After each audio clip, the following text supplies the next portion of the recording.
Welcome, everybody, to another week, another Church Conversations. Hey, today we've got a great friend.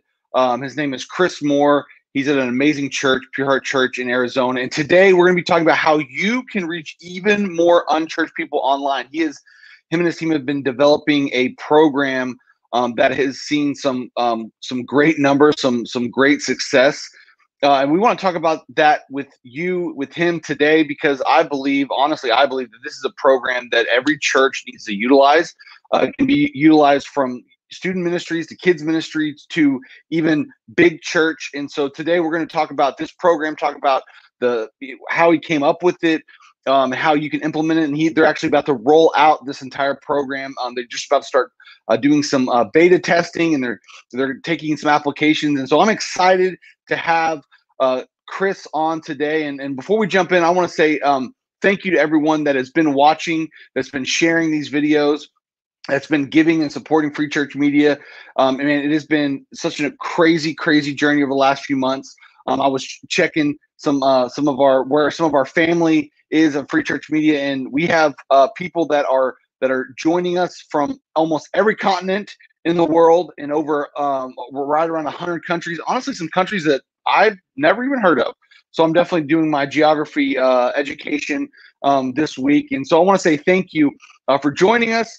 Make sure you drop a comment. Let us know that you're here. We always want to do some Q&A. So if you're watching this today and you have some questions, we'll have some time for that. So make sure you drop in the comments, say hi, let us know that you're here. And if you would, share this video. We want to make sure that as many people hear about this program, hear about this show.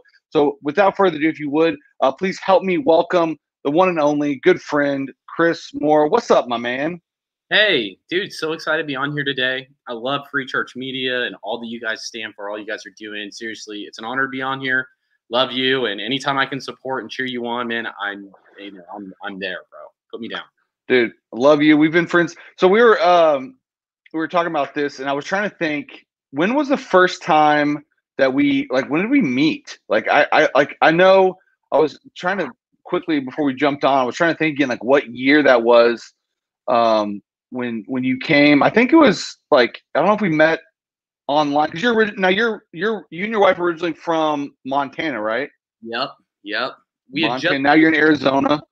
And then we met at a youth leaders conference. It was Jeannie Mayo's thing in Dallas. I don't even remember what year that was. It was probably 6 years ago, almost, probably. Man, that's crazy. And then you guys were in transition between positions, and you were driving across the country, and I was like, hey, come hang out. And then I didn't even know that you guys you ended up crashing in someone's house or sleeping in your car or something. It was crazy. You guys are it's nuts. Yeah, dude, we were in transition, and you guys were, had leadership conference, and you just really felt called to go. We had no job, nothing lined up, and we packed up our car. We put the mattress in the back, and we slept in our car at Walmart parking lots. And then we got a word at conference, and it felt it was like the God staple to the season, the rough transition season we went through. And then we came back to Phoenix, and God opened some cool doors for us to now serve at Pure Heart, and it's been here almost 4 years now. So, man, it was an incredible season, and that moment just meant so much to us. So, yeah. So now, how long have you guys been in Arizona again? Almost 6 years now. Yeah, but at Pure Heart for 4.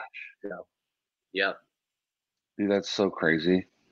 I love how God just can connect people, and honestly, your friendship has been so vital, and just even I just never would have thought hey, it's just amazing when you reach out, and you're just you're kind of nice to people, and you're welcoming and have some hospitality. How you can have lifelong friendships. Yeah. I also want to mention this, is that Chris has and I'll drop the link here in a little bit. He has a Facebook group that they go live every Thursday, right? Yep. And they've been having some amazing, some of the best church leaders in the country every Thursday, and we'll do a big push because I think that especially if you're a youth pastor, and you're looking for some information, connections, relationships. I want to make sure that everyone's watching is going there and joining the conversation. Because when did you start that group? Like Yeah. just a few months ago, right? It was so that actually started a Zoom call. We were just trying to help youth pastors, and then things kept growing, expanding, until we were too big for our Zoom, and we were just like, okay, let's create a community out of this. And so, yeah, so it's been a couple months now. The group existed because we did like an in-person roundtable event, and our whole goal, honestly, was to create community around content. And we've sourced some of the best youth pastors and voices in youth ministry in the world now. So up to 23 countries, 1,500 youth pastors, about 1,000 people a week, almost 300 live viewers. And so we just give youth pastors, we give you the opportunity to sit around the table digitally from some of the best leaders in the world. So it's kind of it's like join the conversation, be a part of the community. And yeah, we love it. And we do it for free. And it's every week, every Thursday at 10 a.m. PST. So yeah, anytime. Bro, it's crazy. I love what God's doing, and I think when I think about you, I think about the scripture in Proverbs was when it says the faithful will flourish in the times of famine, and the righteous will be blessed. We'll see abundance, and I think about you and your heart, and even your church and your pastor and what you guys do for the community there in and around Phoenix is like it couldn't I'm just been so excited for you and to even just be a part of what God's doing in your life and through your church. And so let's jump in. I want to talk about this program that you and your team have been working on, and we'll get to kind of like the promotion side. But I want to kind of let's talk the backstory and the context, because I think in these conversations, I want people to understand, this isn't just this has turned into something great, but let's talk about where it kind of started. So obviously in this season, everyone was forced to go online, and I think it definitely stretched a lot of people, and a lot of people were scrambling, trying to figure out, man, how are we going to do this? So talk about just real quick, how did this whole thing come about?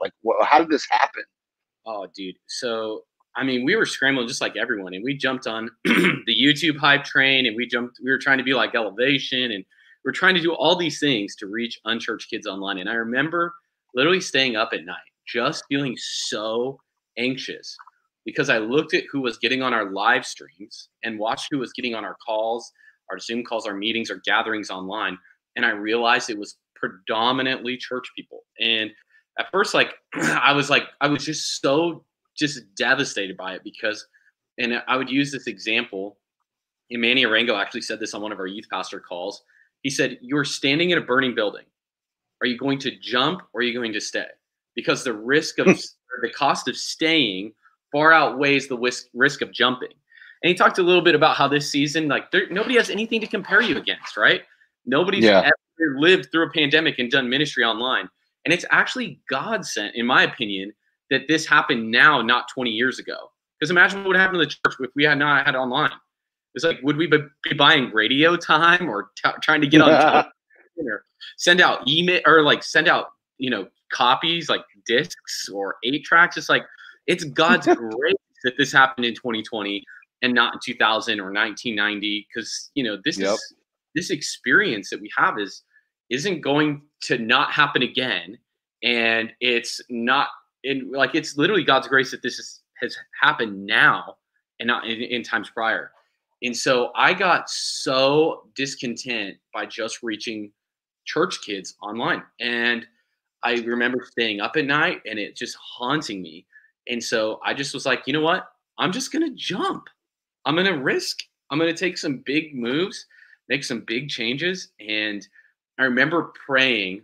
I remember this prayer, and it was, God, I want to reach the unchurched. I kept saying, I was like, God, bring us the unchurched. God, bring us the unchurched. And then I felt like God's answer to my prayer was so much different than what I was asking. That's how God works, right? Is it we ask God to do something, and his answer is so much different than what we thought. As I was asking God to bring us the unchurched, I feel like God looked at me and said, "Why don't you be found faithful with the kids I've already brought you?" It's like, why would you expect an abundance more if you can't even be found faithful with what I brought you? And I found out that, you know what, if I'm going to reach unchurched people, at first, I want to be just found faithful with my students. Like, if I'm reaching church people, if I'm reaching church kids, why don't I just reach them better? Why don't I disciple them and mentor them and invest in them? And then we integrated social media best practices into our discipleship process. And what we found is when we went deeper, we went wider. And when we reached our community better, we reached more people. And before we knew it, we were reaching 28,000 accounts a week in a youth ministry, right? I mean, it was just insane. We added 1,000 followers in a 10-week period. It was literally the insane amount of growth that we've seen. And even as we've done some beta coaching groups for youth ministries, the average return I've seen is like over 300 followers in a 2-week period. Like that is a 2-week like beta test. If you apply some of the best practices, you can see some huge growth just in discipleship. So, Well, and I think that's what's interesting to me with what you guys are doing, because it you even like we've seen it's influencer program, but really it's like, and if I'm a little off, correct me, but this is taking social media, putting into a discipleship program. You're asking students and leaders to take a step up, to go a little bit deeper, to be a little bit more committed. And then through that, you're asking them, hey, when we're in church and we're doing messages, man, share and invite and like and engage, not just in the services, but online. Yeah. And then you're allowing the church to use their platform and to reach their friends, and simply by calling them, calling students and leaders to, hey, this is because I think that's what people we hear the followers and we hear all that stuff, and that's great. But really what Chris is doing here is he's engaging his students and leaders at a different level and adding that social media aspect to it. And then therefore their church is reaching their friends that are in the schools and that maybe even never would go to church, but now they're seeing this, and you're calling, because they're like talk about the I forget what you call, like when they when like the paper they have to sign, kind of like what do we say, like covenant? Like, I know it's a little old school, but whatever. Like it's good. Like, a little traditional. Yeah. Well, talk about like that piece. Yeah. So, I mean, I would just even say to what you were saying, like, the future of church marketing isn't promotional. It's not paid ads. Yeah. It's relational. I mean, every person swipes by, ignores a paid ad, but when you see someone you trust and love post something, you trust them. And so, like I said, and like you just kind of said, that this whole system and strategy is as much discipleship as it is anything. And it's as much like raising up the level of awareness of online, that this is the greatest missions tool the church has ever had. And, and as we've seen stats that, Gen Z is one of the great unchurched or unreached people groups in the world. And so, as far as the covenant and those things go, it's kind of a first step for us. Like, and we've been doing this for our adult service. So if you oversee, like if you're a senior pastor or something like that, this system isn't just for youth. We've been applying some of these best practices to our adults, and now we're branching out into changing the program so it fits our adult service or our adult volunteers and leaders, our children's team, and our youth team. That's so cool. And we've seen in just the first week, our average, we did our first post that we've done with influencers. It was our top 5%, engaged post ever. It was our highest reach we've ever done. And on average, 1,800, reach. And that post was over 9,000 in like 48 hours. And so we've seen 4 times the reach just by implementing these best practices. But the thing that like you said about covenant, those types of things, you've got to create exclusive community. Like if you want people to be an influencer of your content, they have to feel like they own your content. And not only do they own your content, they get something exclusive. Yeah. So, and exclusive is inclusive in this world. And I kind of think about it like Marines. Like, I'm actually thankful that I can't be a Marine because I can barely run a mile. It's like if I was a Marine and I was to go on a mission, I would just get dominated out there because there's a great cost to that mission, right? Yeah. And the same way for doing ministry online or leaders or that type of thing, there's a cost that it takes to be an influencer. And if we don't ask people to pay those costs, if we don't raise the bar of leadership, then it waters down the community, it waters down the level of leadership. And so we do a covenant with our students. And for our adults, we do a private Facebook group that you have to answer questions to be a part of. Yeah. And we have to know where you're serving. And if you're not serving somewhere, where we can get you plugged in. And now we have over 300 leaders in our church in a private Facebook group that we drive our content through. That we, so it's really cool to see. So create exclusive opportunities for people to feel the same. Well, and I think that it speaks to there is an expectation because you are asking people to represent your church and what your message is. And so it's like, you can't just, this isn't just a free for all. This is about calling people to a higher standard and a higher calling, but to using the influence on the platform that they have and they've been given and in their world. So we're talking about, which I love, for many of you, if you haven't read some of the titles and stuff, but what I love about Chris is that his vision is massive, and they want to help equip and inspire 10,000 youth pastors to mentor and raise up 100,000 influencers to reach 1 million people, and that's their vision, and it's mind blowing, and we are so honored to be a part. And that's why we're having this conversation. But I want to talk about like we can talk about the big and the beta testing, whatever. But like, I want you to get more specific. Like maybe share some testimonies, some stories of maybe people in your church or students that have been reached, or even maybe some of your students that have joined the program. They've engaged more. They've stepped up to the expectation, to the bar. And they're sharing. Is there any specific stories that you have that you're like, this is what it like? This is why we're doing this more than getting more followers and all that stuff. Like, let's talk about like the life, some of those life-changing moments. Well, it's the whole goal, the million. The cool story about that is that God is the God of the one, right? I mean, He's the God who loves and is passionate, would leave the 99, would leave the million just to get that one. And I think as we built out the program, we built it in an online setting, and we basically created a sales funnel, a 9-step process to move someone from unchurched, an outsider, to becoming an insider of your community through an influencer program. But even outside of that, like, you asked for that specific story, and I think that's really what made me more passionate about this. Is when I saw the actual results of this system, like, match what was going on our campus. We started seeing some of the best youth numbers that we'd seen. Like, if you compare our numbers now in the middle of a pandemic to last year, there are quite a few nights where we've had bigger nights. Like, wow. And so, like, our youth ministry and our church is growing in the middle of a pandemic. So what would I say is, like, there's just one story, and I'll call her name Claire. And she was sexually assaulted the second week of quarantine by her boyfriend. And she had to leave her church, every one of her friends, and every bit of community. She found us via social media. Well, we found her on social media, and she followed us, and she got connected into us online, started watching our online stuff, decided when they meet in person, I've got to be a part of that. So she came on campus our first week back, and she was, walking to and from. Her dad had to walk her to and from her car to the door, and her dad was crying. I started talking to her dad, and he started crying, and he just told us how thankful he was for what we were doing. Wow! And it was in that moment that I realized this online thing.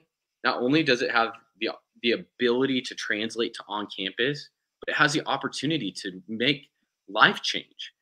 And when he told us that everything she knew was gone, and because of what we were doing online, she found community, she found life. Wow. She brought more friends to youth group over those next 4 weeks than anyone.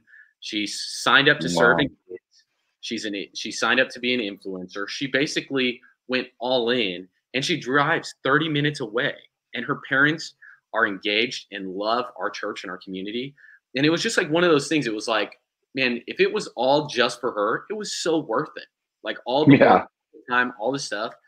And I just think about all the other students and all the other people who are online right now, just waiting to find community, wanting to find community, wanting to come to your campus, wanting to be a part of your church. Because this is the beautiful thing, is that your church and your community and my community, we have something that all the big churches, all the cool things that we see out there, like the elevations and life churches, like we see them and we think, man, if we had their people or their teams or their staff or Yeah. like we could reach unchurched people online. But that's not actually true. You have something they don't have. You have your people, like your Yeah. people in your community. Like that is your like highest prized possession is your people. And that's something you have that they don't have. And so when we realized that, man, it was like we started seeing these huge gains. And so, man, that was part of the mind shift. And then that story just kept us going and thinking, man, this is worth it. And we've seen student after student and person after person come to our campus via online now. So That's crazy. yeah. So let's talk about this. Is like practically speaking, like how many, for your church, I want to keep it personal for you because I think that context, and I think sometimes people they will dismiss things like, oh, this is like, I think this is something that everyone could implement at some level that would benefit and really help, your church reach like to the next level. As far as like your program, even with your student ministry, what are kind of what have you seen the response be? Well, and even talk about like how you guys are rolling it out. Like, how does this work? Like, I think people are obviously we'll send the links and stuff, but like how do you guys roll it out as far as like in service? Like, how many students have you seen compared to like your size? Like, what's kind of the percentage? Do you feel like obviously you're setting a bar, and not everyone's going to come to that bar to those expectations, which is okay. But kind of talk a little bit about those details. Like, how did you implement it? When do you do the ask? When do you kind of like present it and all that stuff? Yeah. So, the system we rolled out, we kind of started with nets and lures, and I'll use that as an example. And it's the same thing we did for our adult service and now and even the kids ministry stuff we're doing. It's like this: you cast the wide net. You want people to self-identify as leaders, like, hey, I'm a leader, I'm an influencer. And then after you cast kind of the wide nets, whether it's an email campaign or a series, or hey, we believe we're trying to raise up leaders, we want to raise the bar of leadership. Then and then after you kind of set out the nets, it's kind of like the lures, because so much time in life, like someone will not identify themselves as a leader. And I know I didn't when I was in high school. Like I didn't see myself as a valuable leader just because of my upbringing, my past, my history. And so because someone called it out of me, I saw it in myself. And so I would say if you're looking to start something like this, raise the bar, set a high expectation, throw out some nets, see who will self-identify as leaders, and then make a Holy Spirit hit list. Who do you need to ask to be a part of your group? Who do you need to call out of? Holy Spirit. And so and write those names down, pray over them. Like, God, you're going to hit Aiden. I know it. He's a leader. He doesn't see it in himself, but I see it. And so cast those wide nets, cast the specific lures. And then once you kind of get a community, talk about your expectations and do not lower them. Refuse to lower the bar, lower the expectation, because, and I know I've been in youth ministry for 10 years, that lowering an expectation to get someone in sounds like a great idea, but what it actually does is it waters down everything. And so, especially online, one of our expectations is you like, comment, share everything. And we hold everyone accountable to one post a week.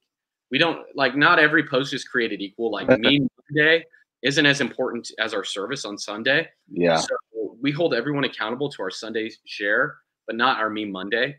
But if somebody sees that another influencer is not like, commenting, and sharing, is not using their influence online, then it's obvious. Everything online is like a stage or a platform. And if everyone's always on a platform online, people see when others are not engaging. So set your expectation high, find out what that is. We did a covenant, and then we did expectations, and yeah, we set the bar really high, and then we called teams to it. And then also we use a couple best practices in our services. We built a hybrid model of service of online and on campus, where we do a couple of things. I don't know how much you want me to get into this about. Do you want me to kind of get into this, like some of the system? I mean, we can, but I think for me, it's what I'm even what people are going to see. I think another benefit is this is you're talking about discipleship, you're talking about engagement with leaders and students in your church, and then you're even talking about the fact that you're providing some social media like scheduling and some vision and what you need. Like, I think even that's another benefit of like, what do I post and how should I post, and all the content stuff. I think this is also going to give people kind of a good framework to know how to post and what to post, and honestly, even the Chris is talked about. I've heard him talk about even kind of the back end of like programs, and getting into like what kind of gear you have, and whether it's your big budget or small budget. He can, like, I know that he knows those answers, and so I think that it's just a full on like a little bit of everything, and which I love, because it's not just about the tech, or it's not just about social media strategy. Like, this is all to get the message to reach people that maybe honestly, even like let's be honest, it's sometimes it's probably a little easier to share a post than it is to maybe invite a friend.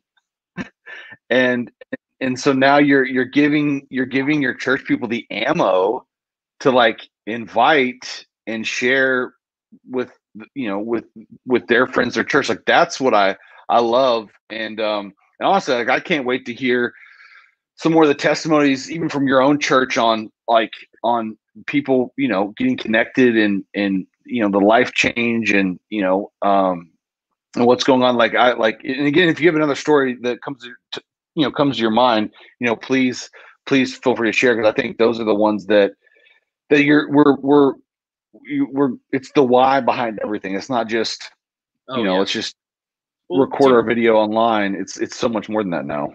We had in our main service, we're integrating the system for all our leaders on who serve in our church, and we had a 75-year-old man say, "I had no idea about my influence online. I didn't realize that I could be a missionary online." And I think the word influencer kind of has a negative connotation for an older generation, or people who don't really know. And it all started because I started calling it an influence. I started calling the system and people influencers, because I was literally trying to figure out how to explain what a missionary is to a Gen Z student, an audience. And so I kept asking students, I was like, what is a missionary? What do they do? What do they look like? And I couldn't land on anything. And so eventually I just said, well, they've got a great message. They've got the best product on the planet, right? And I think when we think influencers, we think like someone's getting on Facebook Live to sell essential oils, right? Or my teeth whitener. Yeah. Like, or my magnetic lashes, or whatever it is, right? We think high-level marketing. But when we think about the message and the product that we have the hope of all mankind, right? We have the most essential of oils, right? We've got the Holy Spirit. We've got it all. And so I realized, I was like, we've got this great message. We've got the best product. Shouldn't we be leading people to it? And so I started calling it influencers, and every person under 30 knows, oh yeah, they use their platforms to take people to this product or message. And so I think there's a little bit of communication gap there, but we've seen an older generation really pick this up, because over 70, they're on Facebook. They're liking, commenting, and sharing. They're just sharing everything. They don't understand the mission or vision behind it. And when we've seen that older generation pick it up, it's so cool, because all of a sudden they're like, my buddy in Alaska watched the service and texted me how much he loved it.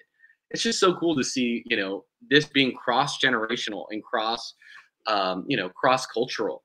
So, yeah. that's so crazy. Yeah. I want to encourage everybody to, earlier I dropped a link in, and I'm going to drop it again.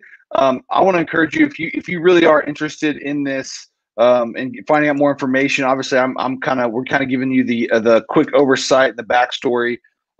But go join his Facebook group, and they're actually going to start doing some beta testing for some churches, and they're actually only going to do a handful. And so they're actually going to be dropping a bunch of promotion stuff and kind of rolling it out this week. So go over to the group. They've got a bunch of posts. He's done some videos, kind of giving the foundation of it. But I want to encourage you, man. I really think this is something that is honestly, it's a lot, but it's also something that you can implement pretty quickly and see some growth and some reach within your church. Whether you're a youth pastor, a kids pastor, you're a senior pastor, whatever it is, it's something that you can definitely implement really quickly, really easily. And so make sure you hit that link that that we just dropped down, and I want you to go over there and join the conversation, find out what they're doing. He's going to be sending out different stuff, and I'm excited. I feel like we've been talking about this, Chris, for like years, but it's only been like weeks. And I know that we're like even you were like, I just want to get it out, and I don't, and I'm really excited because I think what's going to happen is, how I just believe this is going to help a lot of churches, and and a lot of honestly, it's just even a great, you can use it across so many platforms, really, even not church, like other things. It's a really great program and ideas and what everything that you guys have seen. And so I really am I'm so stinking excited. Talk about some other things, as far as you and your church personally. You kind of shared some ideas, but how, even within your church in this program, kind of what's coming up next besides implementing this into Sunday mornings and big church and kids ministry. Kind of for you guys, what are you looking into in the next season with your church, these influencers, how to take this program to the next level? Kind of talk about a little bit about that. Yeah, so like you said, we're going to be doing some beta testing here with other churches, because we realize that youth ministry is awesome. I love youth ministry and it's been my world. But if we're going to see a million people reached online, it's going to take full churches to get on board and to really, invest in doing ministry online. And honestly, I don't think online is a fad. I think it's here to stay. And I think we're in a moment where churches are going to choose whether they're going to be Blockbuster or Netflix. It's are we just going to be on campus, or are we going to be online? And I don't think we'll ever go fully away from online. And I don't think we'll ever fully go away from being on campus. And it just reminds me of Paul, right? Paul writes so many letters, and he says things like, how I long to be with you, right? You see that over in Paul's letters, how much he wants to be in person. And so what's kind of our next steps? We're going to be releasing the youth masterclass. We're doing beta coaching for adults. So it includes our youth program, our beta children's, and our beta adults. And basically it's going to be pay what you can. So pay what you see it worth. We're going to be taking applications later this week for it. My pastor and I were recording just a little video this afternoon with two senior pastors talking about the value, how they've seen impacting them, and how they feel equipped to do ministry online now. And so we're going to release that. And our goal, honestly, make sure you tell a story of Claire, because that was that's the stuff, that's what moves. Even honestly, that story, even that's what was oh man, that is, like you said, that was worth the whole program. Oh yeah, over and over and over. And as we've been leaning into this, man, I think it's so cool, because across the world now, 23 countries, and just even our beta youth pastor coaching group, we had 12 churches go through it, and the average person saw over 200 new followers in a week. And then not just new followers in the 2-week period, but they've seen growth on campus of unchurched kids, of kids and outsiders coming in. And I just imagine every church, because this system works no matter the size of the church, because it's based on for sure. And so it's so scalable. So, as I lean into it, I'm just trying to keep up with what God's been doing. But I'm just believing that we're going to create coaching groups for churches. That's kind of our long-term vision. As well as, I don't know if I want to talk about the VA system because it sounds insane, crazy right now. But yeah, we can maybe if you just want to like, you know, you can like just like vaguely drop it and then just, you know, we'll come back another time. So, you know, my brother-in-law, he does, and you know, people who use virtual assistants, they hire random people in the Philippines to do their paperwork. And as I was dreaming up, how could churches in America use VAs, virtual assistants? Because the honest truth is most churches can't afford help online, and churches need help, and it takes hours of work. Yeah. And not only do I want to help you get your church and, you know, basically give you a fishing pole, I'd love to come alongside churches and help them physically do it. And so God put a vision in my heart with, what if instead of hiring some random dude overseas to do it, what if we gave a single mom in a third world country a trade, and a progressive trade and a progressive wage to get out of poverty? So our long-term play vision with this system and strategy is to create like essentially a VA firm overseas where we're helping people get out of poverty, giving them a trade. And so basically there's a global vision to impact the church and to be able to provide it at a cost that the American church can afford, because the average church is under 500 in America. And so you don't have, you know, thousands and thousands of dollars of budget, but you can't afford something. And if we can get you the help you need, that's the vision. That's the dream, is to reach every community across the world and doing it in an affordable way. And so, you know, that's a long-term play for God's community. Hoping God takes it, but we'll see from here and there. Hey, big dreams, big faith. I mean, you gotta step it up, and I'm like, I'm excited. And for those of you who are watching, if you haven't shared already, stop being stingy. I mean, we're talking about influencer programs and sharing, and like, you know, help spread the love a little bit. I've actually been talking about like how do I just need to implement this program for free church media, and like, you know, like make people figure out, like, you know, I don't know, like do the same thing. We need to talk about that, like, and like do like a case test for like nonprofits or something. I don't know. Anyways, but hey, as we're kind of wrapping up here, I want to make sure that if you have any questions for Chris, or just about the conversation or whatever, hey, let us know. Drop the question down, and I'm excited to see on the fact that we're here. It's October, and it's coming together, and you've seen this program roll out, and the fact that it's, you know, like when was the what's the word I'm looking for? Fruition, or the creation? Like, when was this, like when was the first Wednesday or the first time that you guys like rolled it out? For us? Yeah. So it was really, I mean, it was a step-by-step to get us to where we are. It was just gradual, but we had a post that went viral in a youth pastor group, and we literally our Zoom calls were 14, 15 guys, all local Arizona guys. And then I just talked because I was so excited, because one night it was like our second night back on campus when we regathered, and we created this hybrid system. And our second night back, we had one of the biggest nights we've ever had, and it was bigger than the year prior. And I remember thinking to myself, what did we just do? Like, literally, because I kept reading online, everybody's like, oh, our groups are 30, 40%, 20%. And our church, when we'd regathered, was like 10% on campus, what it was a year prior. And so when we'd seen this in our youth ministry, all of a sudden I realized we were onto something special. So I posted in 6 youth pastor Facebook groups, saying, in the post said, the best decision I ever made. And it talked about how we created a system of social media integration into discipleship that reached unchurched, and it sounded like way too much. And then somebody reached out to me and said, hey, it looks like you're self-promoting because you posted that in so many groups.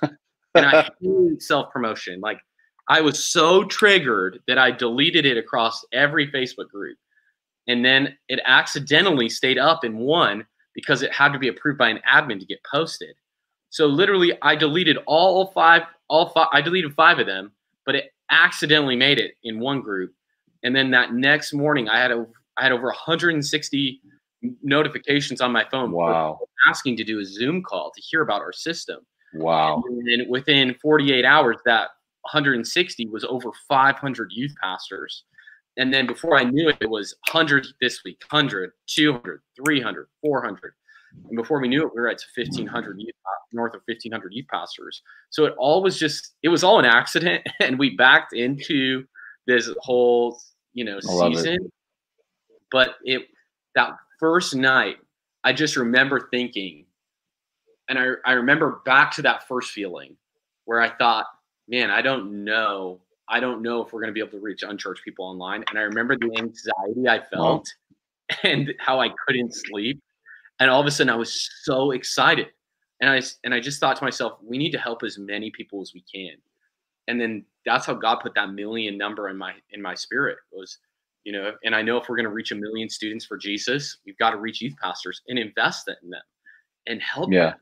And so that's kind of how it all came to fruition, how it all started, and how it all kind of blew up. So that's crazy. Like, I love the fact that you were like, I hate self-promotion, so I deleted it, and yet it still worked out. Like, I mean, it's not self-promotion if it's a good product. Like, it's not like you're asking people to, have Chris Moore come speak. That would be a little bit. I'd be like, yo, bro, stop. But I love, like, so I mean, you're talking like, it's crazy that this has all happened in just a few months. You know what I'm saying? Like, I think that's what I'm excited about, and I'm excited to see what God does in this.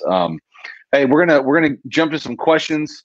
We got my good friend Joe Eric asked a little question right here. How are you managing the transition, or how have you managed the transition of going back to in-person service with this new system of online influence, and how are you developing leaders to do both? First off, Joe, love you, San Antonio. What I would say is we knew going into this, there was going to have to be some sustainability to what we did. It was so cool because the best practices online, we just implemented to in person. So it was literally almost a lateral move of our best practices. Yeah. And then not only did our best practices work online and in person, we just moved our online influencer weekly meeting to in person. And we saw I think the transition wasn't as hard as I thought it was going to be. So for most of our students came back to campus. There were only a few who didn't feel comfortable coming back. But when they came back to campus, we just kept doing the same thing. We kept the same rhythm, which is in the beginning of our service, we ask every person to share a live stream. And at the end of the service, we ask every person to share what we'd posted that hour. And so I call it a content drive and a content stack. So basically, imagine your service like as a cup, or like like something you can stack, right?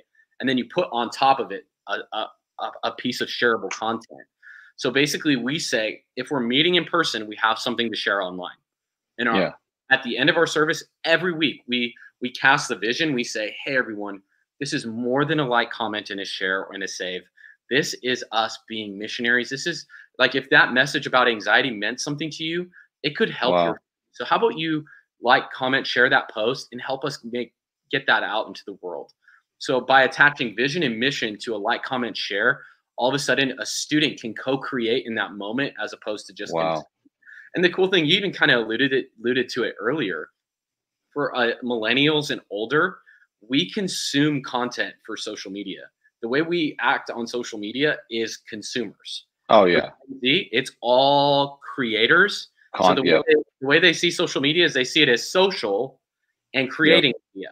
For an older generation, it's like, it's kind of social. Like, we'll see someone's stuff, we want to see it, but we want to see it in a way where we can consume it. So the strategy is very different, but the content stack and then the drive, we do all Instagram group chats. Every post gets posted in the group chat, and we attach vision and mission constantly to our content. So yeah, it was a cool transition, and we saw even bigger growth online when we got on campus. Which is crazy because at some level, this isn't there. There's not even a lot of cost to like there's not like a program necessarily, a software that you need or something that's like it really is just adding, making sure there's like you said, the vision and the mission and giving people the why. And it's like, why wouldn't you?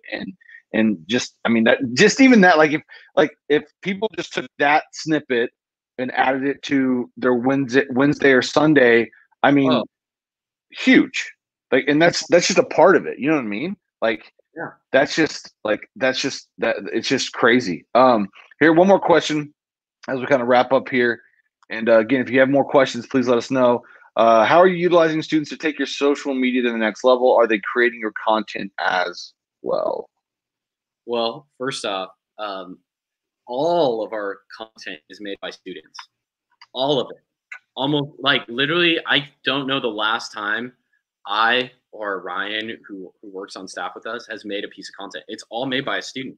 And that was the thing, Wow. was like at first, and this is what quarantine did to us, is we were constantly trying to make and create content, and then when we started, giving more and trusting students more, we found out that we had a student who was not just a student, but would become an intern and then rise to the top and create everything to us. She came to us. It was so funny. Her name's Jody. She came to us and she said, "Hey, Chris, I can't edit the videos for church anymore." And I said, "Why?" She said, "Well, my Adobe account expired and I was using it. It was the school's account. I can't afford the $10 a month." I was like, "I will buy you Yes. Adobe whatever. You're the most valuable student." It kind of comes Jody's down to awesome, that. by the way. Jody is a legend. Yeah, she is, and she just turned 18. She hasn't even graduated high school. And this was the crazy thing. She didn't make anything for us pre-quarantine. We didn't even know what our students could do until we started asking them and started giving them the opportunity to fail. And when we found out that they had an aptitude for it and an eye for it, it kind of goes to the rise of TikTok, right? I mean, TikTok is one of the fastest growing platforms the world's ever seen. And it's because Gen Z gets on there to create. What we don't understand is 10 years ago, you had to have a professional camera, software, editing. You had to have skill and aptitude. Now, everything. Yeah. You have TikTok, and it's all right here. And so this generation wants to create. We've got to continue to give them the opportunities to do it. And when I stopped looking at my kids like problems and started looking at them as potential and stop looking at them as trash and looking at them as treasure, it was like all of a sudden, like they rose to the occasion. And we saw, and not, like I said, all of our content's made by students. And you can check it out. Crazy. We have amazing content at heart.youth if you want to check it out and steal everything. So all made by students. So I love it. I love it. Well, hey, I want to encourage everyone as we wrap up. Thanks for watching. Thank you, Chris, for being a part. And I'll make sure that you go and check out Chris's youth or Facebook page, the Facebook group, and they're going to be rolling out a lot of the content, a lot of the program details. If you're interested about this influencer program for your youth ministry, for your church, for your kids ministry, whatever it may be, and go check it out. I believe that it is going to help you. I mean, you already got some free stuff today that I think that many of you can start implementing tomorrow night. I mean, you can probably throw some together and start seeing the feedback from your students and from your leaders. And so I want to encourage you to step up and go over there, join the conversations. They go live every Thursday, and I'm usually a part, and we want to invite you to be a part of that because it's really the lineups have been crazy. Also, want to remind you that up here at Free Church Media, we want to say thank you for joining, for watching. We're always putting up new content on our website, and we've got Manny Arango's his book stuff up. Noah Heron's that we had on last week. We're going to be putting up his stuff tonight, and we've actually got a special extra church conversation one this week. And I love that we're doing it because this is a conversation that you and I have had. It's basically how to host guest speakers, and I feel like this is a conversation that I've had a lot, but I don't ever hear people talk about. And so I've got my good friend Heath Corrales that we're going to be talking about on Friday, and we're going to be sharing some good stories and some horror stories. We're going to be talking about how you treat people and how you not treat people. I'll say it like this. I was joking with Manny. I was like, like what I wanted to title this was why Manny Arango will never speak at your church. Like, you know what I'm saying? Like why Chris Moore isn't coming to speak to your church. That's really bad. I'm being facetious a little bit, being sarcastic, but I am excited about this conversation on Friday.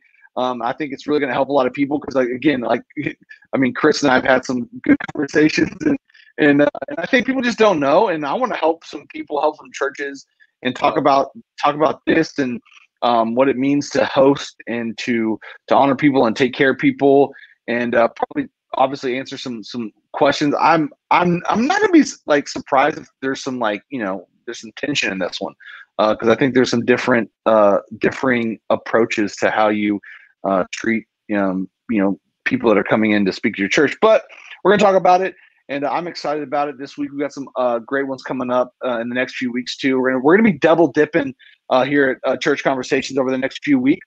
So I'm excited about some of the people we have on, and it's gonna be a fun little fall conversations. And so again, thanks Chris for joining me. I appreciate you. I'm excited to see everything roll out, and I'm excited to see what happens. And I'm ready to see all the stuff. Like I'm just like chomping at the bit. I'm ready for like an email to pop up or something. And so keep doing what you're doing. I love and appreciate you. Love you. Tell your team, tell your wife and your pastor I said hi, and look forward to talking again soon. Again, thanks for everyone for joining us. Until next time on Friday, peace out.